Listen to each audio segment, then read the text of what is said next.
এটা কি জানো? DNA report sir. তাহলে এটাও জানো যে এর রিপোর্টে কি লেখা আছে।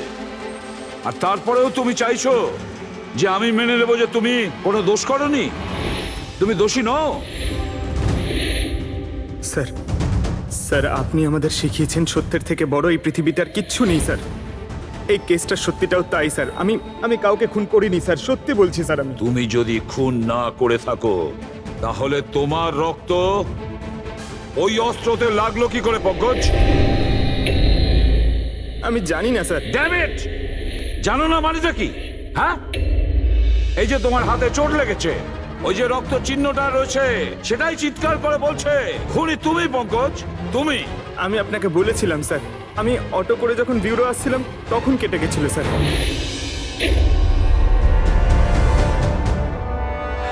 স্যার এটাও তো হতে পারে যে কেউ পঙ্কজকে ফাঁসানোর চেষ্টা করছে। পঙ্কজ, যে লোকটা তোমার হাত কেটেছিল হয়তো সেই তোমার রক্তের স্যাম্পল নিয়ে গেছে ক্রাইম সিনে রাখার জন্য। স্যার না স্যার, স্যাম্পল ছিল না ওর কাছে। ও যখন আমার হাত কেটেছিল তখন সঙ্গে সঙ্গে রক্ত বেরোয়নি স্যার। ও চলে যাবার পর আমার রক্ত বেরিয়েছিল।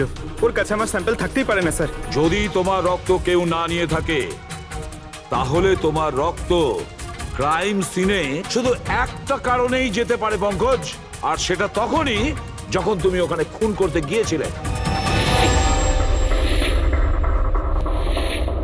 স্যার এ তো অদ্ভুত ব্যাপার। স্যার পঙ্কজ যদি মিথ্যে বলতো, আমাদের বিভ্রান্ত করতে চাইতো, তাহলে তো বলতেই পারতো যে ওর স্যাম্পল কেউ নিয়ে চলে গেছে, কিন্তু ও আমাদের সত্যি বলল। তাহলে ওর সত্যির কি কোনো দাম নেই স্যার? হ্যাঁ অভিজিৎ, সত্যির অনেক দাম আছে, কিন্তু আপাতত এই কেসের একটাই সত্যি। এই খুনের একজনই সাসপেক্ট, আর সে হলো পঙ্কজ।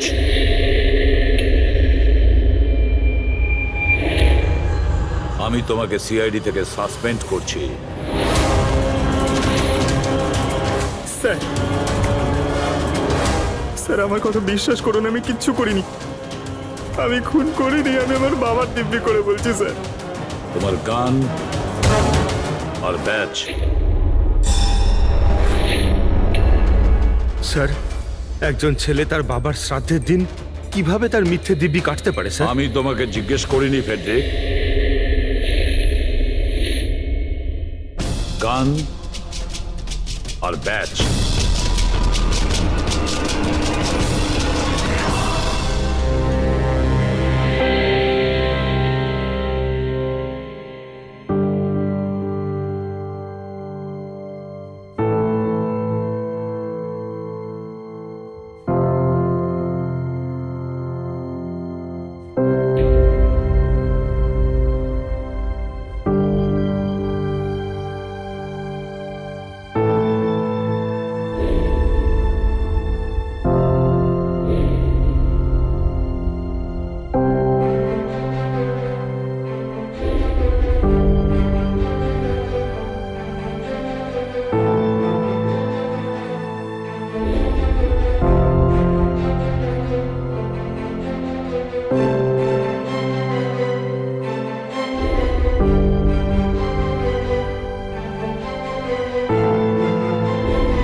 এটা অন্যায় হচ্ছে, এটা খুবই অন্যায় হচ্ছে। নো অফেন্স স্যার, কিন্তু আপনি আপনি সবসময় আমাদের উপরে এইভাবে সন্দেহ করতে পারেন না স্যার। এটা তুমি কি বলছো অভিজিৎ? কি ভুল বললাম আমি? যখনই কোনো সিআইডি অফিসারকে মিথ্যে ব্লেম দেওয়া হয়েছে, আপনি আমাদের উপর কখনোই ভরসা করেন না। এটা তুমি কি বলছো অভিজিৎ? আমি তোমার কাছে এটা আশা করিনি। স্যার, আমাদেরও আপনার কাছে কিছু আশা থাকে স্যার। আপনার একটা ইশারায় আমরা যে কোনো মুহূর্তে জীবন দিতে প্রস্তুত থাকি। তাহলে এটুকু আশাও কি অন্যায় যে আপনি খারাপ সময় আমাদের পাশে থাকবেন, আমাদের আপনি সহযোগিতা করবেন? তোমাদের আমি সহযোগিতা করি না? সত্যিটা জানার চেষ্টা করিনি? সত্যিটা জানার চেষ্টা করে অনেকবার আপনি আমাদের আত্মসম্মানে আঘাত করেছেন স্যার। আমাদের দায়িত্ব আর কর্তব্যকে আপনি সন্দেহ করেছেন। যখন আমাকে মিথ্যে অপবাদ দেওয়া হয়েছিল, আপনি আমার উপরে ভরসা করেননি স্যার। আর যতক্ষণ পর্যন্ত অভিজিৎ নিজেকে নির্দোষ প্রমাণিত করছে, ওকে জেলেই থাকতে হবে। যখন দয়াকে মিথ্যে অপবাদ দেওয়া হয়, তখন ওকেও আপনি ভরসা করেননি স্যার। কিন্তু হয়তো আপনি একটা কথা ভুলে গেছেন, একবার আপনাকেও এরকম মিথ্যে অপবাদ দেওয়া হয়েছিল স্যার।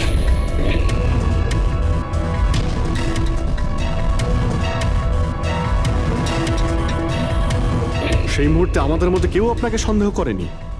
আমরা শক্ত দেওয়াল হয়ে আপনার সামনে দাঁড়িয়েছিলাম স্যার, যাতে আপনাকে কেউ ক্ষতি করতে না পারে। তাহলে আমাদের খারাপ সময় কি আপনি আমাদের পাশে দাঁড়াতে পারেন না? অভিজিৎ কোনো অপরাধীর থেকেও বিপজ্জনক একজন ইমোশনাল সিআইডি অফিসার। তুমি ইমোশনাল হয়ে যাচ্ছ অভিজিৎ। আমি তোমাকে এই কেস থেকে সরিয়ে দিলাম।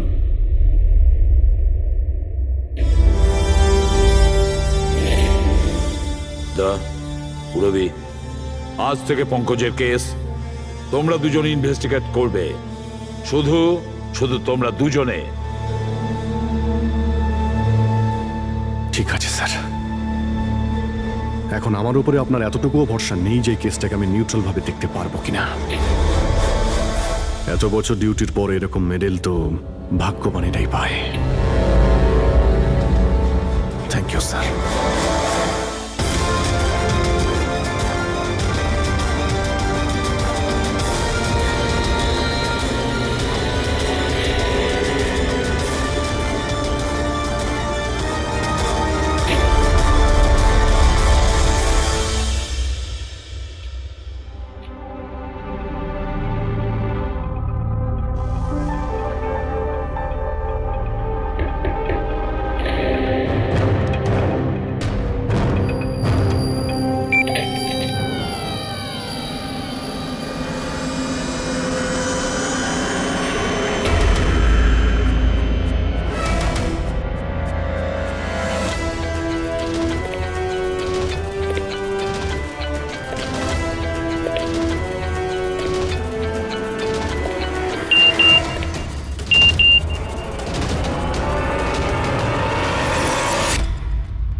নিজের পিঠ আমার দিকে করে দাঁড়িয়ে পড়ো। চলো এটাও করে দেখে নি।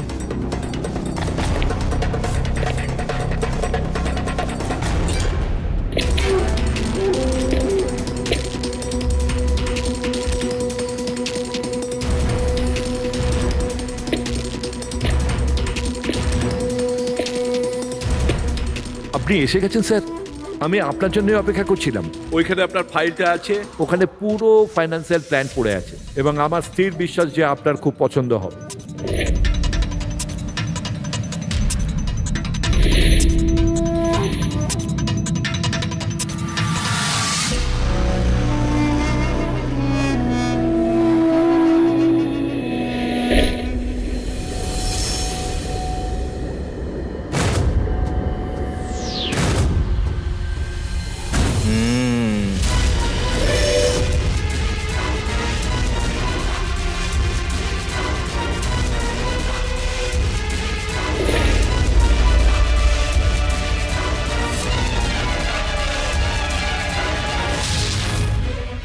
আরে এ তো নকল।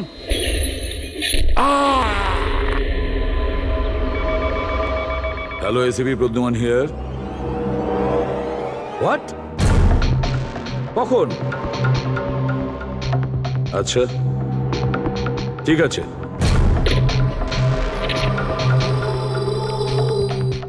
তা অভিজিৎ, বিক্রম বিজয় খুন হয়েছে। বিক্রম বিজয় মানে ওই কেলেঙ্কারি কেসের? হ্যাঁ হ্যাঁ, ওই বিক্রম বিজয় আজও আইনকে ফাঁকি দিয়ে পালাচ্ছিল, আর আজও খুন হয়েছে ওরই বাড়িতে। একদিন না একদিন তো এটা হওয়ারই কথা ছিল স্যার, এত শত্রুও পুষেছে ঘরের মধ্যে। Sir I am really sorry sir, একটু লেট হয়ে গেলাম। কি ব্যাপার পঙ্কজ, কোথায় ছিলে তুমি? স্যার আসলে বাবার শ্রাদ্ধ ছিল আজ, তাই মন্দিরে গেছিলাম পুজো দিতে। ঠিক আছে, আর এটা হাতে কি হয়েছে? আরে স্যার আসতে গিয়ে লেগে গেল, তেমন কিছু না, খুব বেশি লাগেনি স্যার। ঠিক আছে, তৈরি হয়ে নাও, একটা মার্ডার কেস এসেছে। আর শোনো,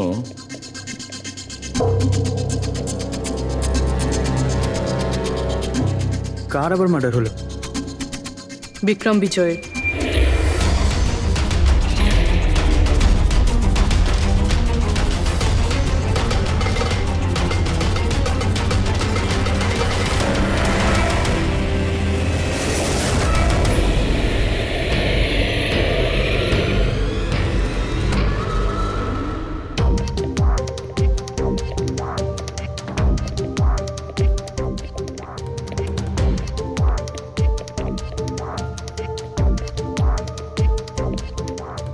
সিআইডি? হ্যাঁ, স্যার আমি গোপাল, বিক্রম স্যারের ম্যানেজার। এই তিনজন কারা? এ মোহিত, বিশাল আর ও হলো রাঘব, এরা স্যারের সিকিউরিটি গার্ডস। ও, আর ইনি? ইনি বিক্রম স্যারের ওয়াইফ মধু ম্যাডাম, আর বাকিরা সব স্টাফ। বডি কোথায়? স্যার বডি ভেতরে আছে। এই ঘাড়ে আঘাত করেছে আর পেট আর বুকেও মেরেছে। খুনি এটা শিওর হতে চেয়েছিল যে কোনোভাবেই যেন এ বেঁচে না যায়।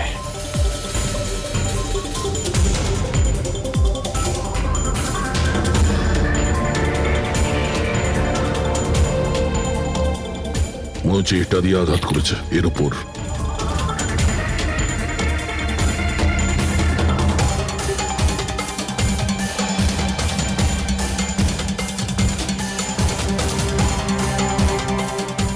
বিক্রমের ফোনে শেষ মেসেজটা কোনো আননোন নাম্বার থেকে এসেছিল। নিজের পিঠ আমার দিকে করে দাঁড়াও। পিঠ আমার দিকে মানে ওই লোকটা কি একে নিজের মুখ দেখাতে চাইনি নাকি?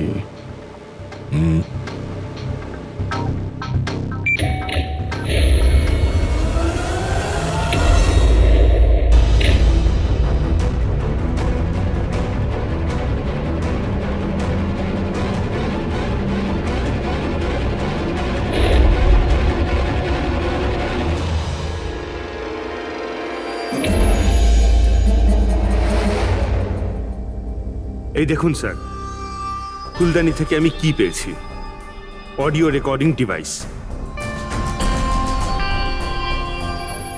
অডিও রেকর্ডিং ডিভাইস মানে এই রুমের মধ্যে যা কথাবার্তা হচ্ছিল? ওর আমি নাম তো জানি না, কিন্তু ও যেভাবে প্রস্তুতি নিচ্ছিল ওটা দেখে তো মনে হচ্ছিল যেন ওনার কোনো বিশেষ ক্লায়েন্ট হবে, আর উনি বিক্রমের সাথে দেখা করতে চাইছিলেন। এই ক্লায়েন্ট বিক্রমের কন্ট্যাক্ট এলো কি করে? স্যার আমার জন্যে ও আগে আমাকে কন্ট্যাক্ট করেছিল। ও বিক্রম স্যারের পুরো ইতিহাস ভালো করে জানতো, আর বিক্রম স্যার ওর এই হোমওয়ার্কে খুব ইমপ্রেসড হয়েছিল, আর উনি আমাকে মিটিং ফিক্স করতে বলেছিলেন। আপনি ওর সঙ্গে আগে দেখা করেছিলেন? না স্যার, ওই ফোন করেছিল, আর সেটাও প্রাইভেট নাম্বার থেকে।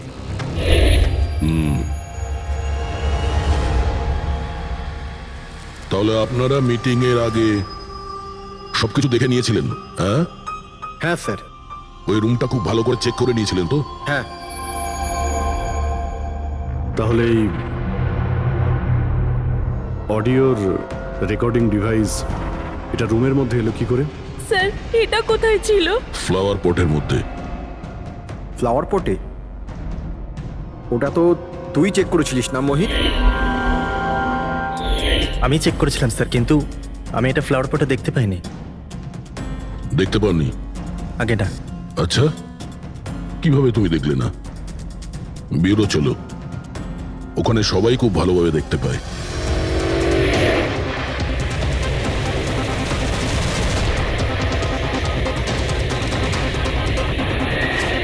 মোহিতের উপর নজর রাখবে। গুলি চালাবে না। কৈলাস স্যার, আপনি? কে ইনি? ইনি সিবিআই অফিসার কৈলাস বাবু। কেমন আছেন স্যার? দারুণ। কি ব্যাপার স্যার, হঠাৎ করে আপনি আমাদের রাস্তা আটকে দিলেন? অভিজিৎ, আমার ওই লোকটাকে চাই যে তোমাদের সিআইডির গাড়িতে বসে আছে। মোহিত? ও ও আমাদের অপরাধী স্যার, ওকে আমরা ব্যুরোতে নিয়ে যাচ্ছি ইন্টারোগেট করার না জন্য। অভিজিৎ, ও অপরাধী নয়, ও একজন সিবিআই অফিসার। কি বলছেন আপনি? এই মোহিত সিবিআই অফিসার? কিন্তু স্যার, এ তো ওই বিক্রমের ওখানে গার্ডের চাকরি করছিল। দেখাবার জন্য, সত্যিটাকে লুকোবার জন্য। কিরকম সত্যি স্যার? মোহিত একজন আন্ডার কভার। ও আমার কথাতেই ওখানে ডিউটি করছিল, আর আমার কথাতেই ও বিক্রমের ওখানে রেকর্ডিং ডিভাইসটা লাগিয়েছিল। আর এই কারণে কিছুই বলতে হচ্ছিল না। আন্ডার কভার মরে যাবে, কিন্তু প্রোটোকল ভাঙবে না। না ঠিক আছে স্যার, ওই অ্যাকচুয়ালি কিছু জিজ্ঞাসাবাদ তো করতেই হবে, খুনের ব্যাপার তো, জাস্ট জেনারেল জিজ্ঞাসাবাদ। আর আমরা ওই অডিও রেকর্ডিংটা পেতে পারি স্যার? আমরা জানতে চাই যে খুনি আর বিক্রমের মধ্যে কি কথা হয়েছে। আপনি এসে গেছেন স্যার, আমি আপনার জন্যই অপেক্ষা করছিলাম। ওইখানে আপনার ফাইলটা আছে, ওখানে পুরো ফাইন্যান্সিয়াল প্ল্যান পড়ে আছে, এবং আমার স্থির বিশ্বাস যে আপনার খুব পছন্দ হবে। এটা নকল। মনে হচ্ছে এই বিক্রম বিজয় খুনিকে চেনে, সেই কারণে খুনি ওকে নিজের মুখ দেখতেই দেয়নি। আর যখন বিক্রম জানতে পারে যে যে টাকাগুলোকে দেওয়া হয়েছে সেগুলো নকল, তখন সে বিক্রমকে খুন করে আর ব্যাগ নিয়ে চলে যায়। একটা কাজ করি আমরা, এই মোহিতকে, আন্ডার কভার পুলিশকে কিছু জিজ্ঞাসাবাদ করি। আই এম সরি স্যার, এই কেসটা এখনো বন্ধ হয়নি। এই জন্য আমি যদি আপনাদের এর থেকে যদি কিছু বেশি বলি তাহলে প্রোটোকল ভাঙা হবে, হুইচ আই ডোন্ট ওয়ান্ট।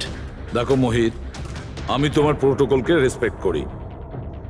এমন তো কিছু পেয়েছো তোমার ইনভেস্টিগেশন চলাকালীন যেটা হয়তো তোমার প্রোটোকলের মধ্যে পড়ে না, আর সেই জন্য তুমি আমাদের কিছু বলতে পারো।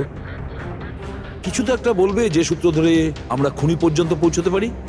আমি আপনাদের শুধু এটা বলতে পারি যে গত কয়েক বছর ধরে সিবিআই এই বিক্রমের পিছনে পড়েছিল। আজ থেকে 15 বছর আগে, সাল 2002-তে সিবিআই এক আন্ডার কভার অফিসারকেও বিক্রমের পিছনে লাগিয়েছিল কিছু বিশেষ প্রমাণ জোগাড় করতে, কিন্তু কিছু পাওয়া যায়নি। আর আনফর্চুনেটলি আমাদের এই অফিসার মারা যান। এক মিনিট, নাম কি ছিল এই অফিসারের? ইন্সপেক্টর অধিরাজ।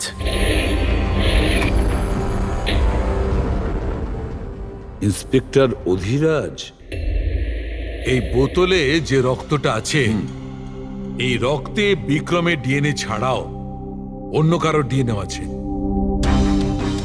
বিক্রমের ডিএনএ ছাড়াও অন্য কারো ডিএনএ আছে? তুমি বলতে চাইছো অন্য কেউ ছিল? কে ছিল সালুকে? ক্রিমিনাল ডাটাবেসের সঙ্গে কম্পেয়ার করে দেখেছিলে, ম্যাচ করে দেখেছিলে তুমি? তার দরকার পড়েনি। প্রয়োজন ছিল না কি বলছো সালুকে? সেটা কার ডিএনএ? ওই ডিএনএ হ্যাঁ, পঙ্কজের। হোয়াট? ওই ডিএনএ পঙ্কজের? আমাদের পঙ্কজের? আমাদের পঙ্কজের। এটা কি করে হতে পারে? সিআইডি অফিসার হলো পঙ্কজ। সিআইডি অফিসার পঙ্কজ খুন করতে পারে? আমাদের একজন অফিসার খুনি? কিন্তু স্যার, পঙ্কজ কেন খুন করতে যাবে? সেটাই তো, সিআইডি অফিসার কেন খুন করতে যাবে? স্যার, বিক্রমের বাড়ির থেকে 1 কিলোমিটার দূরে পুলিশ একটা বেবারিশ মোটরসাইকেল পেয়েছে স্যার। কার মোটরসাইকেল ছিল ওটা? স্যার, ও পঙ্কজের ওটা।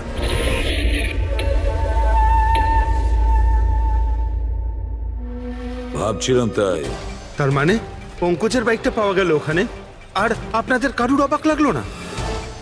ফ্রেডি, বিক্রম বিজয় যে মারা গেছে আজ 15 বছর আগে, অধিরাজ বাবু পঙ্কজের বাবা একটা আন্ডার কভার কব বডিগার্ড সেজে বিক্রম বিজয়ের বিরুদ্ধে প্রমাণ জোগাড় করছিল, আর সেই কারণে ও মারাও গেছে। তার মানে স্যার পঙ্কজ এটা ভাবে যে পঙ্কজের বাবার মৃত্যুর পিছনে এই বিক্রম বিজয়ের হাত রয়েছে, আর এই জন্য ও ওর বাবার মৃত্যুর প্রতিশোধ নেবার জন্য।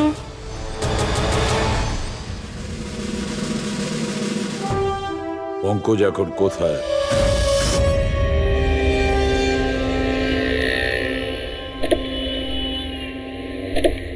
আরে স্যার, আপনারা? আরে এই প্রশ্নটাই তো আমরা তোমাকে জিজ্ঞেস করছি। তুমি এখানে কি করছো? তুমি তো অসুস্থ ছিলে। আরে স্যার, বাইক চুরি হয়ে গেছিল আমার। এই সামনে থানাতেই রিপোর্ট লেখাতে এসেছিলাম। এই দেখুন। আমরা জানি তোমার বাইকটা কোথায়। আপনারা কি করে জানলেন স্যার? তোমার বাইক বিক্রম বিজয়ের বাড়ির কাছে পেয়েছি। সেই বিক্রম বিজয় যে তোমার বাবার খুনি।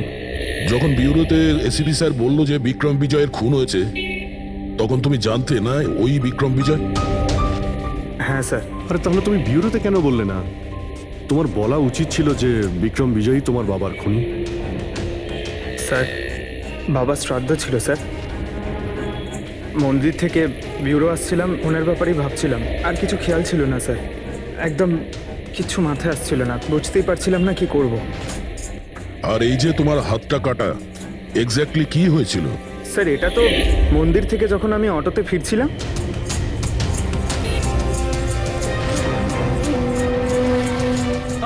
কি হলো স্যার?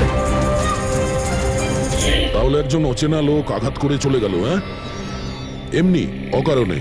স্যার, আমি জানি বিশ্বাস করাটা একটু কঠিন, কিন্তু এটাই সত্যি। আচ্ছা পঙ্কজ, তুমি সবসময় তো বাইকে করে বিউরোতে আসতে, হঠাৎ তুমি অটো করে কেন এলে? হঠাৎ করে না স্যার, আমার বাইক তো দুদিন ধরে খারাপ হয়ে রয়েছে। তাহলে তোমার খারাপ হয়ে যাওয়া বাইকটাকেও নিয়ে গেল। সে ওটাকে রিপেয়ার করলো, আর ঠিক হয়ে যাওয়ার পর ওটাকে একটা ফাঁকা জায়গায় ফেলে দিয়ে এলো। তাও কাকতালীয় ভাবে এমন একজনের বাড়িতে ফেলে দিয়ে এলো যার আজই খুন হয়েছে, আর যে তোমার বাবার খুনিও। স্যার, আপনারা আমাকে সন্দেহ করছেন? আপনাদের মনে হচ্ছে ওই বিক্রম বিজয়কে আমি মেরেছি?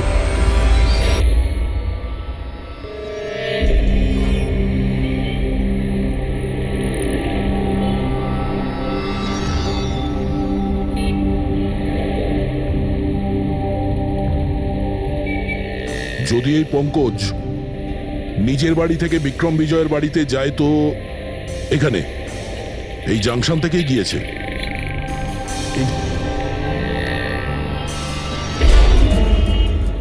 স্যার, সিগন্যালে সিসিটিভি ক্যামেরা রয়েছে। এই সিসিটিভি ক্যামেরার ফুটেজ থেকেই আমরা জানতে পারবো যে পঙ্কজ ওই বাইকে করে এখান থেকে গিয়েছিল নাকি ওটা অন্য কেউ ছিল।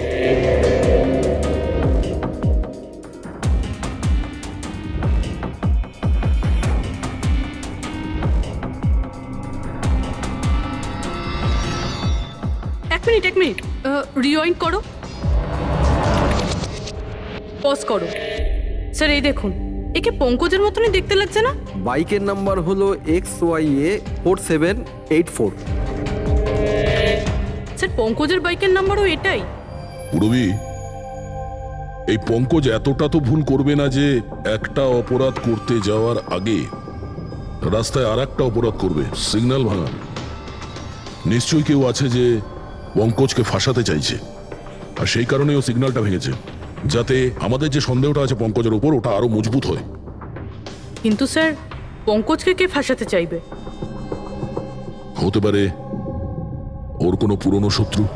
স্যার, আমার এমন কোনো পুরনো শত্রু নেই যে আমাকে ফাঁসানোর জন্য এরকম কিছু করবে স্যার। পঙ্কজ, খুব ভালোভাবে চিন্তা করো, কেউ তো হবে। না স্যার। যদি তোমার কোনো শত্রু না থেকে থাকে, তাহলে এই খুন তুমিই করেছো। তুমি নিজের বাবার মৃত্যুর প্রতিশোধ নিয়েছো তুমি, আর সেটাও ওনার মৃত্যুবার্ষিকীতে। স্যার, আমার প্রতিশোধ নেবার কোনো মেন্টালিটি নেই স্যার। আমি খুনি না স্যার, আমি একজন সিআইডি অফিসার। যতদূর বাবার কথা স্যার, আমি তো ওনাকে ভালো করে দেখিও নি। স্যার আমার তো এমন কিছু মনেও নেই যে উনি আমাদের সঙ্গে কখনো টাইম স্পেন্ড করেছেন বা আনন্দ করেছেন।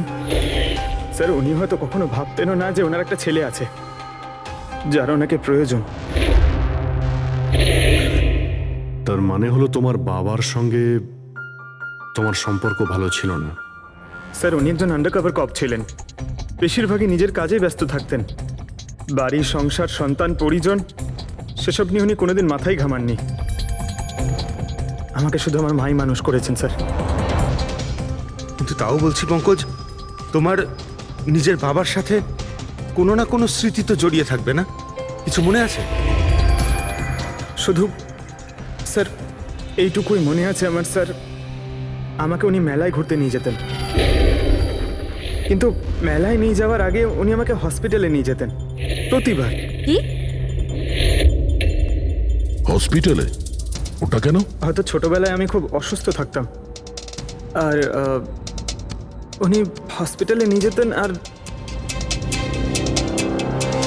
আমার খুব ব্যথা লাগতো স্যার। যন্ত্রণা? পঙ্কজ, কোথায় যন্ত্রণা হতো? স্যার পিঠে, এখানে স্যার। পিঠে? পঙ্কজ, ডাক্তার পিঠে কি করতো? না স্যার, তেমন কিছু মনে পড়ছে না স্যার। মনে করো পঙ্কজ, মনে করো কি করতো? তোমার পিঠে ইঞ্জেকশন দিত বা পিঠের থেকে রক্ত বার করতো? কি করতো মনে করো? Sir sir sir drill machine দিয়ে কিছু করতো হসপিটালে। কি বলে? ড্রিল মেশিন দিয়ে? আর তারপরে তোমার পিঠে যন্ত্রণা হতো? খুব ব্যথা করতো স্যার, আমি তো এক সপ্তাহ ঠিক করে বসতে পারতাম না। আর তারপর বাড়ি যাবার পর তোমার ঘুম পেত, অদ্ভুত কিছু মনে হতো, মাথা ঘুরতো? হ্যাঁ স্যার। স্যার মেলায় যখন আমি ঘুরতে যেতাম তখন ঘোরের মধ্যে থাকতাম স্যার, সারাক্ষণ মাথাটা ঝিমঝিম করতে আর ঘুরতো স্যার। কিন্তু স্যার এই কথাটার কেসটার সাথে কি সম্পর্ক? সম্পর্ক আছে বস। আমার মনে হচ্ছে এর বাবা এর খুব কম বয়সে এর বোন ম্যারো ডোনেট করে দিয়েছিল। কিন্তু স্যার বাচ্চাদের বোন ম্যারো ডোনেট করা তো বেআইনি কাজ। বেআইনি কাজ, কিন্তু আমার মনে হচ্ছে বস টাকার জন্য বা যে কোনো কারণেই হোক ওই ডক্টর এর বাবার জন্য এই সমস্ত করেছে। সেটা বুঝলাম স্যার, কিন্তু আমি এখনো এটা বুঝতে পারছি না যে ওই ঘটনাটার এই কেসের সাথে কি সম্পর্ক। কানেকশন এইটা পুরোপুরি, যখন কাউকে বোন ম্যারো ডোনেট করা হয়ে থাকে তখন যাকে বোন ম্যারো ডোনেট করা হয়েছে সেই ব্যক্তির হিউম্যান কাইমারিজম হয়ে যায়। হিউম্যান কাইমারিজম? এটা কি ডক্টর সালুখে? মনে করো যে লোকটাকে বোন ম্যারো ডোনেট করা হয়েছে সেই ব্যক্তিটির শরীরে দুটো ডিএনএ তৈরি হয়ে যায়। একটা ডিএনএ সেইটা যেটা ওর নিজের অরিজিনাল, আর দ্বিতীয় ডিএনএটা তার যার বোন ম্যারো তাকে ডোনেট করা হয়েছে তার। তার মানে ডক্টর, পঙ্কজের বোন ম্যারোটা যে পেয়েছে তার রক্তেও এই পঙ্কজের ডিএনএ আছে? এক্স্যাক্টলি দয়া বস, আমার মনে হচ্ছে সেই ব্যক্তিটা একটা বিশেষ লোক যার জন্য পঙ্কজের বাবা এই কাজ করেছিলেন। এমন কোন বিশেষ লোক যে পঙ্কজের বাবা ইন্সপেক্টর অধিরাজের খুব কাছের মানুষ ছিলেন, আর তার মৃত্যুর প্রতিশোধ নিতে গিয়ে ও একটা খুন করে বসে। কিন্তু কে?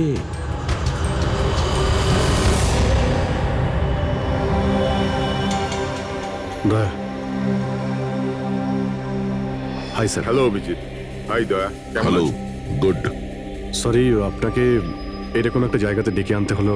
অভিজিৎ, যে ইনফরমেশন তোমার দরকার ছিল সেটা না সিআইডি অফিসে দেওয়া যেত না আমার অফিসে? থ্যাংক ইউ স্যার আমাদের সাহায্য করার জন্যে। স্যার পঙ্কজ একজন সৎ অফিসার, আর যদি আপনার সাহায্যকে আমরা নিরাপরাধ প্রমাণ করতে পারি। অভিজিৎ, তোমার মনে আছে এক বিপজ্জনক অপরাধী ছিল রাকা, তাকে ধরতে তুমি আমাকে সাহায্য করেছিলে? তা ধরে নাও আমি সেটারই ঋণ মেটাচ্ছি। এসব আপনি কি বলছেন স্যার? অ্যাকচুয়ালি আমাদের পঙ্কজের বাবা ইন্সপেক্টর অধিরাজের ব্যাপারে কিছু ইনফরমেশন চাই, যতটা আপনি দিতে পারবেন। আপনি কাজ করেছেন না ইন্সপেক্টর অধিরাজের সঙ্গে? হ্যাঁ দয়া, অধিরাজ খুবই সৎ ইন্সপেক্টর ছিল আর সাহসীও। আমার তো এটা বলতে গর্ব হয় যে আমরা একসাথে কাজ করেছি। স্যার অ্যাকচুয়ালি আমরা এটাই জানতে চাই যে ওনার আন্ডারকভার মিশনের সময় ওনার সঙ্গে কারো কি কোনো গভীর সম্পর্ক হয়েছিল? আই মিন কোনো নতুন পরিবার সেরকম কিছু? অভিজিৎ, এই যে আন্ডার কভারদের যে দুরকম জীবন হয়, খুব কঠিন হয় সেটা সামলানো। এই পুলিশেরাও তো মানুষ হয় নাকি, আর তাদেরকেও সেই সীমাটা পেরিয়ে যেতে নেই যেটা ও পেরিয়ে গিয়েছিল। মানে ওনারও কারোর সঙ্গে ভালোবাসা হয়েছিল? ওনারও কোনো অন্য পরিবার ছিল? হ্যাঁ, অধিরাজের দ্বিতীয় স্ত্রী বাচ্চা জন্ম দিতে গিয়ে মারা গিয়েছিল। ও, আর অধিরাজ বাবুর মৃত্যুর পর এই দ্বিতীয় বাচ্চাটার কি হয়েছে? এই রহস্য সবসময় রহস্যই রয়ে গেছে। অধিরাজ ওই দ্বিতীয় বাচ্চাটাকে কোথায় রেখেছে, কিভাবে বড় করেছে, আর ওই বাচ্চাটা কোথায় গেল কেউ কিছু জানে না। আর এই যে বাচ্চাটা, মানে দ্বিতীয় বিয়ের বাচ্চাটা, কত বয়স ওর? এ পঙ্কজের থেকে 2-3 বছর বড় হবে। বিয়ে পঙ্কজের মায়ের সাথে আগে হয়েছিল, কিন্তু বাচ্চা দ্বিতীয় স্ত্রীর আগে হয়েছিল। হয়তো ওনার কোনো রোগ ছিল যার কারণে অধিরাজবাবু পঙ্কজের বোন ম্যারো ওকে দিয়েছিলেন। নিজের বাবার মৃত্যুর প্রতিশোধ নিতে হতে পারে খুনটা পঙ্কজের সৎ ভাইই করেছে। আর এখন প্রশ্ন এটাই যে পঙ্কজের এই সৎ ভাই কে সে, আর এখন কোথায়? আমার কিছু কিছু আইডিয়া হচ্ছে যে ওর সঙ্গে ঠিক কি হতে পারে। দেখুন স্যার, আমাদের আরো একটা সাহায্যের খুব প্রয়োজন। এই আন্ডারকভার মিশনের সময় আপনাদের সঙ্গে আর কারা কারা ছিলেন তার সবার ইনফরমেশন চাই, আর অধিরাজ বাবুর ডিটেলস। অভিজিৎ, এটা একটু মুশকিল হবে। জানি স্যার, এটা খুবই কঠিন, কিন্তু কাউকে নির্দোষ প্রমাণ করতে হবে। আপনি আমাদের উপরে বিশ্বাস রাখতে পারেন, সমস্ত ইনফরমেশন আমাদের কাছেই থাকবে। ওকে। আরে ভাই, কতক্ষণ আর অপেক্ষা করতে হবে? এ লোক সময় আসে না কেন?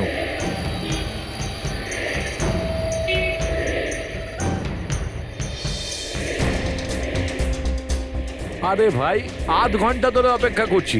আজই আমার পুরো টাকা চাই। আজই আমাকে এই শহর ছেড়ে দিতে হবে। তোর হিসাব তো আমি আজ এখনই এই মুহূর্তে করব।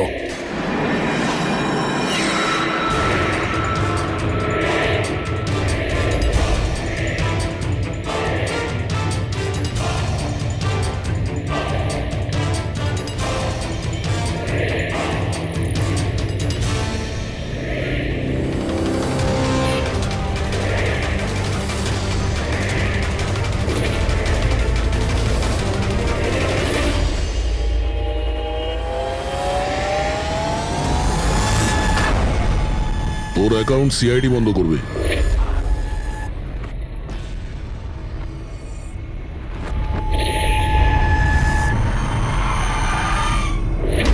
বাবার ধার মেটানো প্রত্যেক সন্তানের কর্তব্য, আর যে ছেলেটা করে তাকেই ভালো ছেলে বলা হয়, আর সেটা হলাম আমি। তুমি তো কিছু করনি, আমি নিয়েছি আমার বাবার মৃত্যুর বদলা। দেখো মোহিত, তোমাদের বাবা ইন্সপেক্টর অধিরাজ একজন সৎ, একজন কর্তব্যপরায়ণ পুলিশ অফিসার ছিলেন। কি ভাবছিলে তুমি তোমার মতন একজন অপরাধীর বাবা হয়ে গর্ব করতেন, নাকি পঙ্কজের মতন একজন সৎ সিআইডি অফিসারের উপর? তার সত্যি কথা বলতে তো বাবার সব সময়ই এই পঙ্কজের উপর গর্ব ছিল, আর ভালোবাসতো একেই বেশি। আমাকে তো উনি অনাথ আশ্রমে দিয়ে দিয়েছিলেন স্যার, যাতে ওনার দ্বিতীয় পরিবারের ওপর কোনো আঁচ না আসে। তুমি যখন এই কথাটা জানতে আমাদের কাছে এলে না কেন? আমি তো তোমার ভাই, একসঙ্গে ধরতাম বিক্রমকে, তাও আইনের পথে। চাই না আমার তোমার সাহায্য। আমাদের বাবার হত্যাকারীকে কিভাবে ধরতে হবে, কিভাবে ওর উপর প্রতিশোধ নিতে হবে, এর প্ল্যানিং আমি আগে থেকে করে রেখেছিলাম, অনেক দিন থেকে। আর এটাই হলো কারণ আমার সিবিআই অফিসার হওয়ার। আর ঠিক আমার বাবার মতোই একটা আন্ডারকভার মিশনে গেছিলাম ওই বিক্রমের বিরুদ্ধে, কিন্তু এইবার তাকে সাজা দেওয়ার জন্য নয় স্যার, বরং ওকে শেষ করার জন্য। একজন সিবিআই অফিসার হয়েও তুমি অপরাধ করেছ, তোমাদের মতো অফিসারের জন্যই সবাই আইনের উপরে ভরসা করতে পারে না।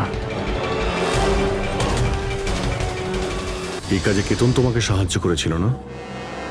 হ্যাঁ স্যার, কেতনও আমার বাবার সাথে কাজ করত। সেও একজন আন্ডার কভার অফিসার ছিল। সেই আমাকে সবকিছু বলেছে। আর তার বলাতেই আমি জানতে পারি যে ছোটবেলায় আমার একটা অপারেশনও হয়েছিল। আর যখন তুমি জানতে পারলে যে তোমার রক্তে দুটো ডিএনএ আছে, একটা তোমার আর একটা আমার, তুমি খুন করে আমাকেই ফাঁসিয়ে দিলে। হ্যাঁ, আর এই জন্য আমার রক্ত বার করে আমি অস্ত্রের ওপরে ছড়িয়ে দিয়েছিলাম।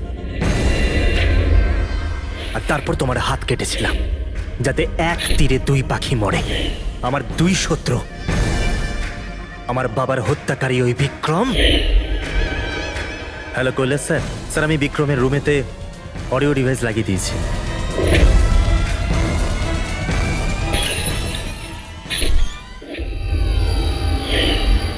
আর তুমি আমাকে এত ঘৃণা করার কারণ কি ভাই? কেন করবো না বলো তো? আজ পর্যন্ত সবকিছু তুমি পেয়েছো। আমাদের বাবার নাম, ওনার ভালোবাসা, ওনার সম্মান, সবকিছু। আর দুঃখের বিষয় তো এটা যে এত কিছু পাওয়ার পরেও তোমার এতটুকু হুঁশ ছিল না যে আমাদের বাবার হত্যাকারী কে। স্যার, আজকে যদি আমি না হতাম তাহলে আমাদের বাবার হত্যাকারী আজও বেঁচে থাকতো এবং ঘুরে বেড়াতো। আর তুমি কি পেলে মোহিত? জেল? আর খুন করে তোমার বাবা কি পেল মরার পরে? লজ্জা? স্যার, একটা প্রশ্ন করতে পারি আপনাকে? আপনারা আমার কাছে পৌঁছলেন কি করে? কারণ আমি এতটুকুও ভুল করিনি সমস্ত প্রমাণ পঙ্কজের বিরুদ্ধে করতে। সেটা তো আমরা জানতাম যে পঙ্কজ এ কাজ কোনোদিন করতে পারে না। আর বাকি রইল তোমার অবধি পৌঁছানোর। যখন আমরা দুটো ডিএনএর খোঁজ পেলাম, আমরা তোমার বাবা ইন্সপেক্টর অধিরাজের ব্যাকগ্রাউন্ড চেক করলাম। সেখান থেকেই আমরা জানতে পারি যে ওনার আরো একজন ছেলে আছে, তুমি। ব্যাস, আমরা সেই ছেলের ঠিকুজি খুঁজে বার করলাম তোমার। আর পুরো ব্যাপারটা ছবির মতন পরিষ্কার। অনেক ভুল করেছো তুমি মোহিত, মস্ত বড় ভুল করেছো। আইন তোমাকে কঠোর থেকে কঠোরতম শাস্তি দেবে। হয়তো যাবজ্জীবন জেল, না হলে ফাঁসি।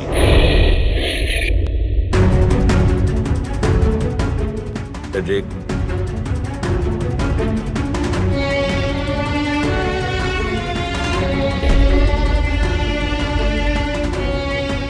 সরি স্যার, আমি জানি তোমার মনে শুধু আমার প্রতি ঘৃণাই আছে, কিন্তু আমি সত্যি জানতাম না আমার কোনো ভাই আছে। আমি জানি না তোমার সঙ্গে কি হবে, কিন্তু তুমি একটা কথা সবসময় মনে রেখো, আমি তোমার অপেক্ষা করব। I'll wait for you, brother.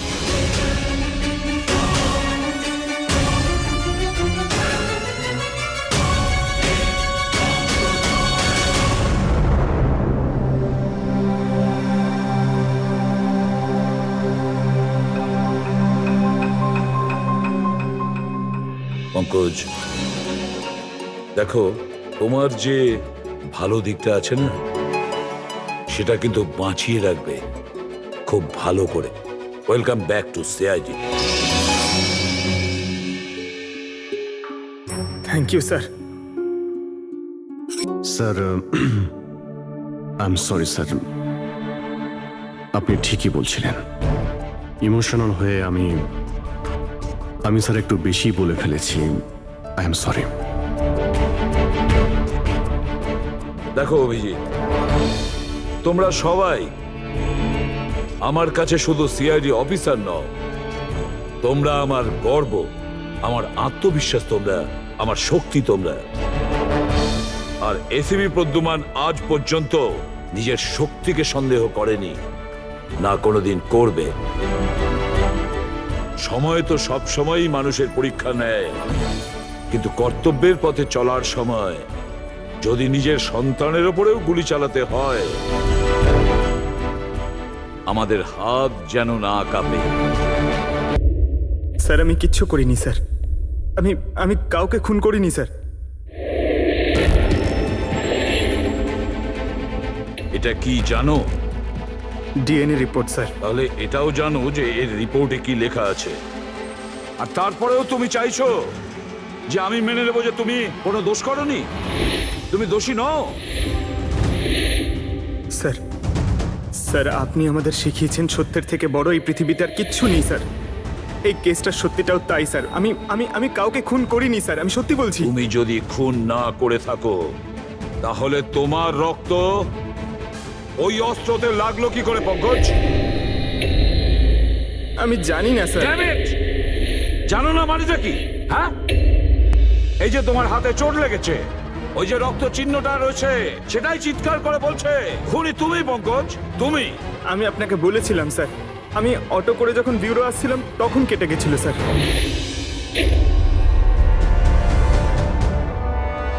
Sir এটাও তো হতে পারে যে কেউ পঙ্কজকে ফাঁসানোর চেষ্টা করছে। পঙ্কজ যে লোকটা তোমার হাত কেটেছিল, হয়তো সেই তোমার রক্তের স্যাম্পল নিয়ে গেছে ক্রাইম সিনে রাখার জন্য। স্যার না স্যার, স্যাম্পল ছিল না ওর কাছে। ও যখন আমার হাত কেটেছিল তখন তখন সঙ্গে সঙ্গে রক্ত বেরোয়নি স্যার। ও চলে যাবার পর আমার রক্ত বেরিয়েছিল।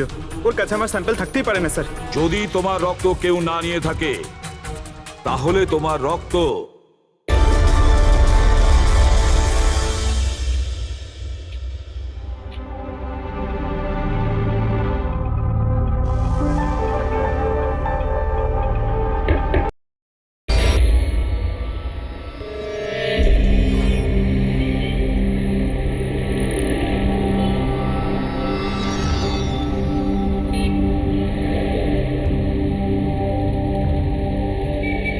যদি এই পঙ্কজ নিজের বাড়ি থেকে বিক্রম বিজয়ের বাড়িতে যায় তো এখানে এই জাংশন থেকেই গিয়েছে।